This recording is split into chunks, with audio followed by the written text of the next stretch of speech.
Là, nous sommes ici à Lebamba. Voici le lycée agricole de Lebamba. Ce lycée a été construit depuis 2010. Les travaux se sont achevés en 2013. Les études de cet établissement ont été financées par l'État gabonais. Mais les travaux ont été entièrement préfinancés par une entreprise gabonaise. Alors, depuis 2014 jusqu'à maintenant, les ministres sont succédés. Ida Reteno est passé ici pour expliquer bien que c'était un lycée agricole.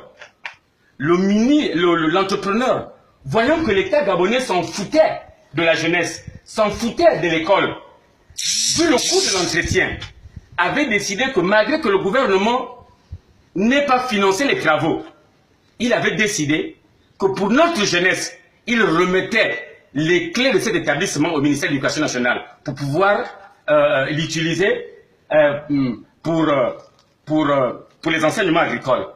Malheureusement, jusqu'à ce jour, c'est resté en abandon.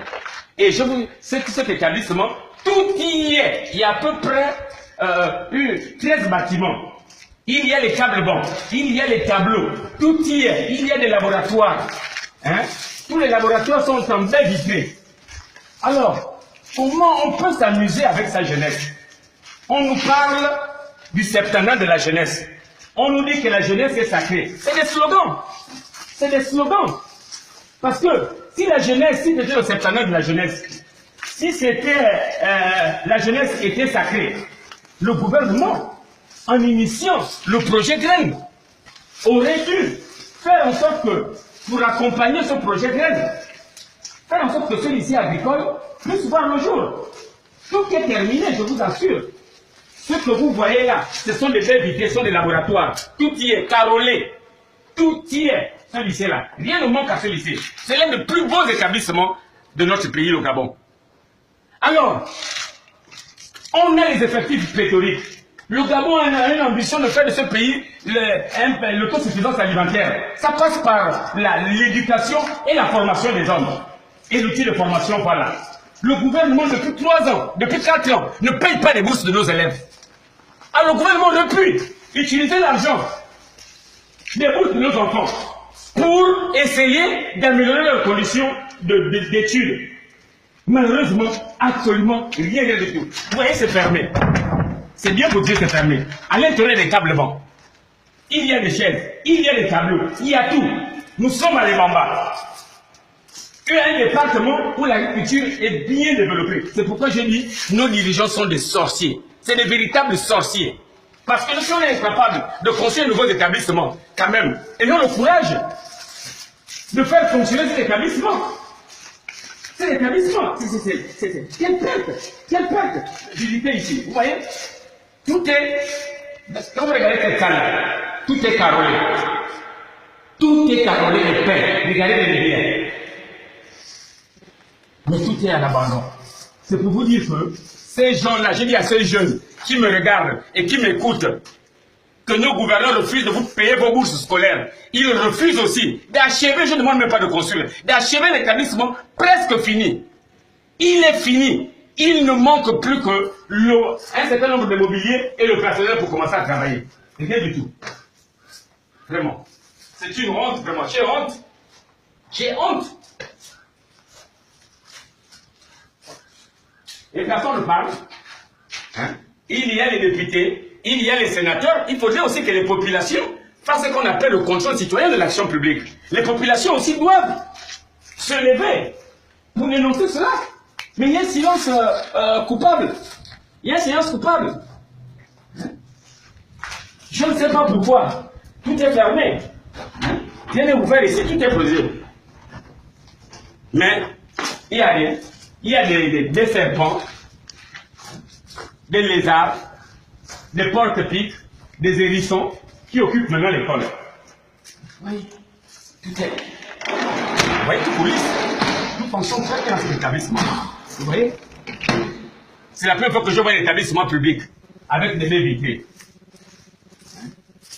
cet établissement devait même être la première école de l'émergence. Si ces gens-là savaient le sens de l'émergence, mais rien du tout. Mais nous sommes vraiment désolés, mais moi je crois que nous allons nous battre pour que ce bijou puisse vraiment voir le jour. Et ce n'est pas la première fois. J'ai déjà un autre lycée au niveau de Bongoville, chez le chef de l'État lui-même. Il y avait un lycée qui était fini. Le lycée est resté plusieurs années sans activité. Donc c'est une habitude chez ce gouvernement d'annoncer, de commencer, mais de jamais terminer. Donc je m'adresse surtout à la jeunesse gabonaise pour dire à ces jeunes-là que ce gouvernement-là, ces gouvernants-là ne vous aiment pas. Parce que s'ils aimaient la jeunesse, parce que les pays les plus développés au monde, ce sont les pays aussi qui consacrent beaucoup de moyens à leur jeunesse. Les pays qui ont les plus beaux scores dans les évaluations du système éducatif, ce sont ces pays-là aussi qui dépensent beaucoup d'argent. Je vous prends le cas de la Finlande, je vous prends la Suède, je vous prends le Canada. Et en Afrique, si vous prenez les pays, comme le Botswana, comme l'Algérie, comme les Seychelles, comme l'île Maurice, ce sont des pays aussi en Afrique qui ont des revenus intermédiaires. Ils consacrent assez de moyens à leur jeunesse. Mais moi, je dis, c'est criminel. Voir notre jeunesse assise, les enfants apprendre à même le sol, 4 par table, bon, et on a un bijou comme ça, et on n'arrive pas à achever. Je dis, ce sont des criminels. Donc, je dis haut et fort, on ne doit pas sacrifier sa jeunesse. On doit par contre la préparer pour assurer la relève.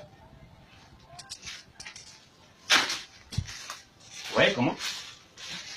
Ça c'est l'entrée principale. Là nous sommes ici, l'entrée principale du lycée. Cette fois était déjà tout fait. Ça c'est l'entrée principale. On arrive maintenant à y accéder. C'est l'entrée principale du lycée.